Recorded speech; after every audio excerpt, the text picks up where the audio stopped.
I talk about my 80s and my 90s babies. So those are the Ys. Then I have the X's, which were born between 1965 and 1979, and then the baby boomers. If we put a team together, utilizing these three generations, the shortcomings of one generation is the strength of another. Diverse teams make better decisions. Diverse teams create a better bottom line. So now let's take a look at the X's. They are the sandwich generation. So they have one foot over here, they're still raising their children, so they know how to give this group respect. Then they're responsible for their parents.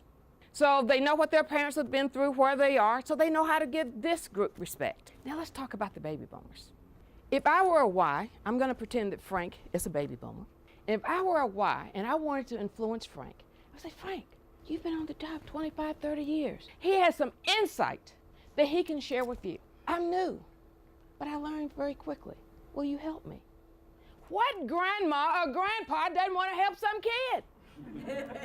Or you can say, Frank, I need you to do this over here. Frank, can you take care of that over here? Frank, can you do this? And Frank is thinking, I was doing this job when somebody was changing your diaper. So if you don't want pushback, but you want to influence. Working with IBM from 1982 to 2007, big change during that time. So I got to see a lot of change, and I utilized all that experience with regard to sharing that with the audience. Most people are adverse to change, but what generation is most adverse to change? Baby boomers. And think about it. Today, I am a captain. I can tell you who, what, when, where, and how. So why would I want to go home as a captain today and come back in as a rookie tomorrow? So if you want me to do that, you need to convince me as to why. So what is the number one reason that businesses make changes? Profit, to stay competitive. And what's the baby boomers' number one fear in the workplace? Losing their job. So you need to tie all those things together and convince me as to why I want to make a change, because I want my business to stay competitive. We have evolved. We have to be creative. At break time, instead of sitting around and talking and watching TV, which is boring, we now play games. So not only does that make it creative and fun, but people are playing together. That helps people work together a little better. There was a gentleman in Connecticut. He said, I work for an insurance company. And at 3 o'clock every day, every employee can have up to 2 glasses of wine and 2 glasses of beer. Oh, yeah.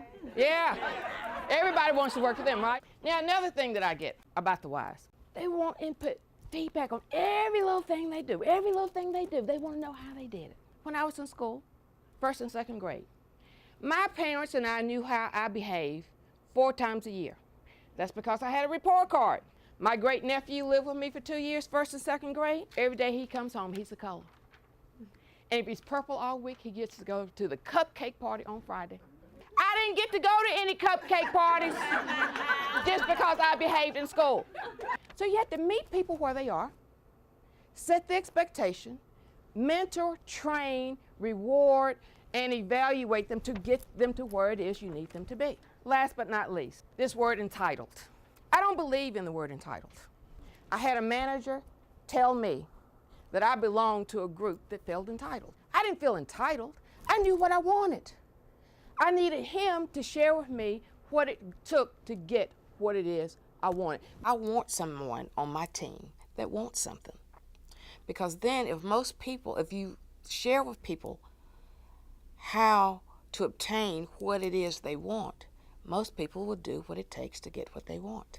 Just caution yourself that you are mentoring versus placing stumbling blocks. It's not the Y's fault that they were told you go to college, you get a degree, and you can come out and be the CEO. If that's not what it takes, share with them what it takes. So hopefully you've gotten a couple of pennies to take home. Thank you.